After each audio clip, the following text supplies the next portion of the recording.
Oke semuanya, perkenalkan kami dari kelompok 9 akan menjelaskan tentang hasil diskusi kami mengenai sistem operasi yang dimana anggota kami adalah saya sendiri Martin Billy Sazas dengan NIM 67202094. Perkenalkan, nama saya Maharani Putri Santoso dengan NIM 67202088. Perkenalkan, nama saya Timothy Arif Kurniawan dengan NIM 672020. Kami akan menjelaskan tentang materi sistem operasi Mac.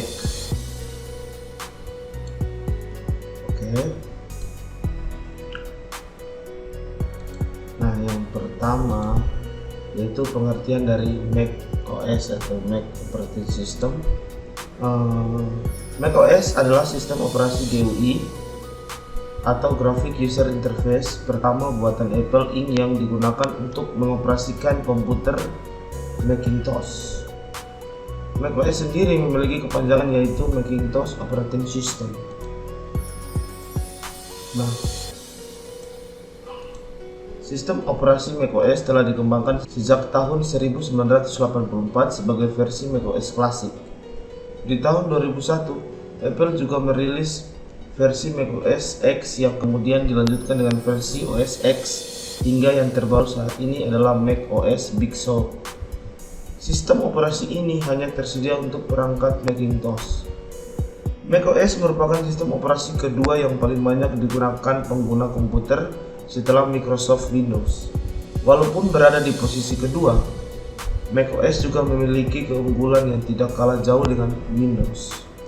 Salah satu di antaranya adalah macOS dapat diinstal pada smartphone atau gadget yang sesuai dengan ketentuan dan spesifikasi yang berlaku. Sejarah macOS. Sejarah awal perkembangan macOS dimulai pada tahun 1984. Di mana pada saat itu macOS pertama kali dirilis dengan nama System One hingga macOS 9. Namun, versi tersebut sekarang kini lebih dikenal dengan nama macOS Classic. Menariknya, pada saat itu macOS Classic merupakan sistem yang menggunakan antarmuka pengguna grafik GUI sepenuhnya. Dengan kata lain, macOS Classic tidak mempunyai barisan perintah. Pada awalnya, macOS berasal dari NeXT, di mana merupakan sebuah perusahaan yang didirikan oleh Steve Jobs setelah keluar dari Apple pada tahun 1985. Kemudian perusahaan NeXT telah mengembangkan sistem operasi dengan nama NeXT STP dan dirilis pada tahun 1985 juga. Selanjutnya, di tahun 1990-an, Apple mencoba untuk membuat sistem operasi generasi baru untuk menggantikan macOS klasik. Sayangnya, pada saat itu terdapat beberapa kendala dan pada akhirnya proyek tersebut dibatalkan. Kemudian Apple mengakuisisi perusahaan NeXT di tahun 1996. Lalu menjadikan NeXT sebagai sistem operasi berikutnya. Dengan dibelinya perusahaan tersebut secara otomatis, Steve Jobs kembali lagi ke Apple. Tentunya, Steve Jobs akan memimpin pengembangan sistem operasi generasi baru dengan nama Tab OS X, dan setelah itu dirilis dengan nama macOS X. macOS X merupakan generasi ke-10 dari sistem operasi untuk Macintosh. Berbeda dengan macOS klasik menggunakan angka Arab, versi ini lebih merujuk kepada penggunaan angka Romawi. Awalnya, kata 10 diucapkan sebagai 10 atau 10, namun kebanyakan pengguna sering menyebutnya sebagai huruf X saja.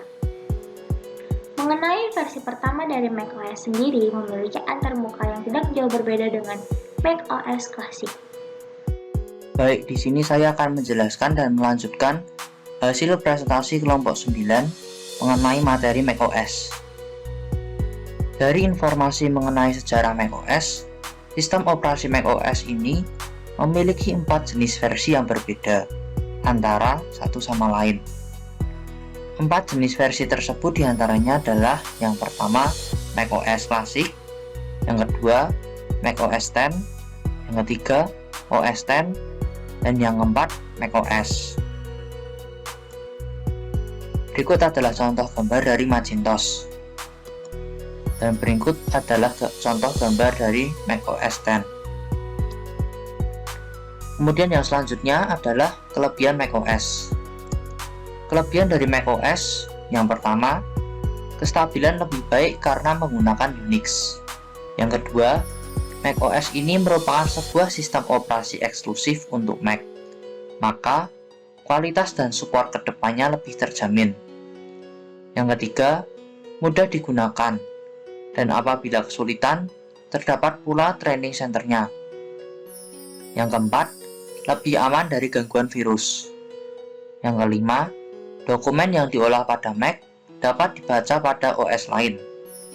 Yang keenam, tampilan pada macOS selalu memberikan tema yang smooth dan indah. Kemudian yang selanjutnya, kekurangan macOS. Kekurangan macOS yang pertama, tidak dapat digunakan pada perangkat lain, hanya khusus untuk perangkat Apple.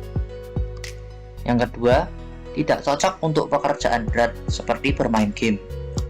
Yang ketiga, software yang dimiliki oleh macOS tidak begitu banyak.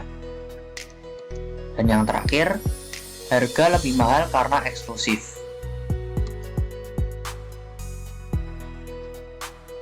Sekian presentasi dari kelompok 9. Bila ada salah kata, mohon dimaafkan dan terima kasih. Udah ya? Udah deng.